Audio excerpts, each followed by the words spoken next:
Isang sikat na gamer influencer mula sa China pumanaw na.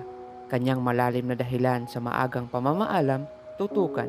Ngunit bago ko ipagpatuloy ang video na ito, ay nais ko munang hilingin sa iyo na mag-like, share, subscribe at hit notification bell para lagi kang updated sa ating mga susunod na videos. Maraming salamat. Mabilis na kumalat sa buong social media ang malungkot na balitang pumanaw na nga ang isang sikat na gamer influencer na si Fatcat o si Liu Ji sa totoong buhay. Dahil sa kanyang pagmamahal sa nag-iisa niyang kasintahan na nanloko sa kanya, ay tinapos ni Patkat ang kanyang buhay matapos ito sa ilog.